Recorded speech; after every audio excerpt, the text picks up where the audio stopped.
Kalau nyoblosnya 2 nggak sah. Kalau nyoblosnya 3 juga nggak sah.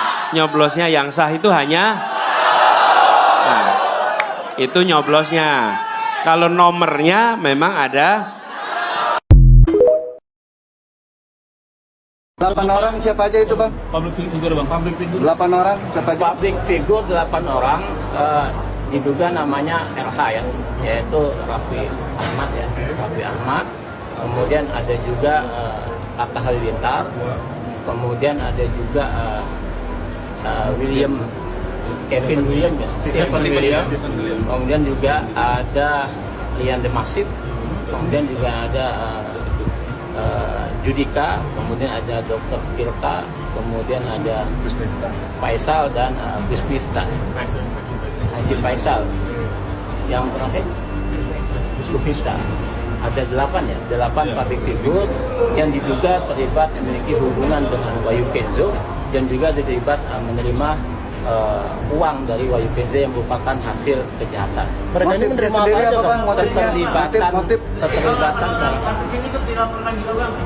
Ya, mereka salah satu yang karena mereka diduga menerima itu, maka mereka salah satu yang kita sampaikan ke penyidik. Karena bagaimanapun juga, karena mereka menerima uang dari Wahyu Kenzo, karena dalam bentuk yang berbeda ya.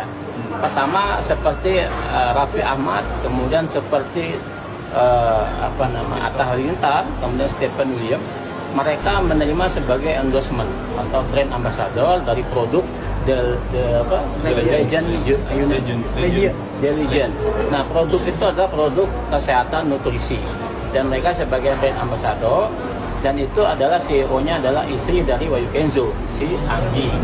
Nah, barang tentu dalam hal usaha untuk membuat usaha itu adalah merupakan bagian dari hasil para robot trading, korban robot trading. Maka dari itu harus ditelusuri. Karena mereka sebagai brand ambassador, maka belum tentu mereka mendapatkan sesuatu atau menerima sesuatu dari Wahyu Kenzo dan kawan-kawan. Kalaupun kita lihat dari perspektif belakang, seperti Ivan Gunawan, itu pada saat di kasus DNA Group juga sebagai brand ambassador. Kemudian dia mengembalikan uang itu, maka dianggap dia sudah memiliki itikat baik. Satu. Kemudian seperti Lian Demasif, kemudian Judika, beliau juga merupakan brand ambassador dari produk nutrisi Glory yang merupakan bagian dari PT Pansaka Bersama. Itu adalah suatu CEO-nya adalah Wahyu Kenzo langsung. Nah, karena mereka brand ambassador, maka diduga menerima sesuatu dari yang mereka promosikan. Kemudian yang berikutnya terkait dengan ulama Gus Miftah, dia menjual lelang seperti Atta Halilintar di Net 89, yaitu melelang belangkonnya seharga 900 juta. Kemudian Dr. Tirta melelang motor ya, motornya 120 juta. Kemudian Haji Faisal juga dia menerima hasil lelang 400 juta. Nah, pola-pola ini sering terjadi di Net 8, di DNA Pro, di ATG, dan juga pola-pola ini menggunakan kawan-kawan public figure. Seperti Atta Halilintar sudah pernah terjadi di Net 89 dan ini juga terulang di DNA Pro.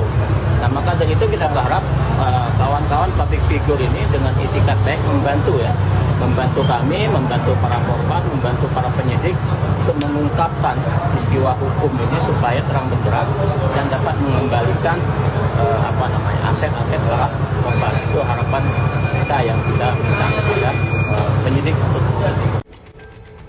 2 pekan menjelang pemungutan suara, insiden memalukan mencoreng lembaga penyelenggara pemilu KPUD Padang Sidempuan, Sumatera Utara.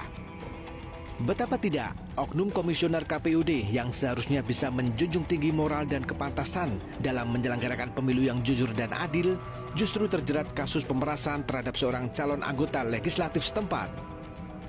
Dalam video amatir, tim Saber Pungli Ditreskrimum Polda Sumatera Utara menangkap tangan oknum komisioner KPUD Padang Sidempuan berinisial PH di salah satu kafe di Padang Sidempuan pada hari Sabtu. Sang komisioner KPUD tersebut tidak bisa berkutik karena polisi menemukan uang tunai senilai 26 juta rupiah di dalam tas dan berkas-berkas pencalekan. Polisi pun langsung menetapkan PH sebagai tersangka dan langsung ditahan di Polda Sumatera Utara. Kabid Humas Polda Sumatera Utara Kombes Pol Hadi Wahyudi mengatakan modus yang dilakukan tersangka adalah mengiming-imingi korban atau caleg berinisial F untuk mendapatkan suara dengan menjanjikan lolos menjadi anggota DPRD Padang Sidempuan dengan harga yang sudah disepakati. Selain menjanjikan perolehan suara, tersangka juga mengancam akan menghilangkan suara sang caleg jika tidak membayar 50.000 per suara untuk 1.000 suara atau sebesar 50 juta rupiah. Selain PH, polisi juga menangkap penyelenggara pemilu di tingkat kecamatan atau PPK di wilayah Padang Sidempuan, namun belum ditetapkan sebagai tersangka. Jelajahi cara baru mendapatkan informasi. Download Metro TV Extend sekarang.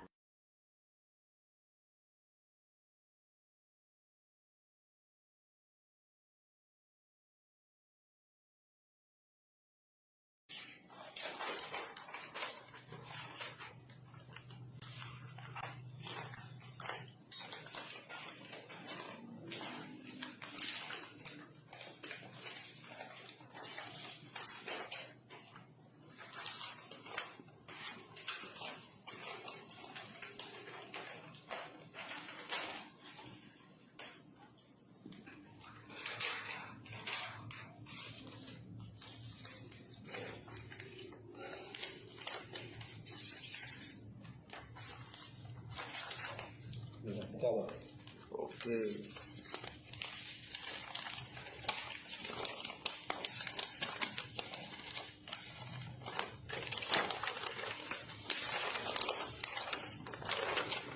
Yang mana? Oh, iya. Oke.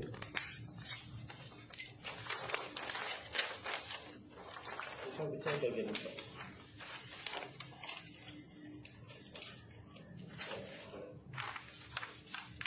Ini.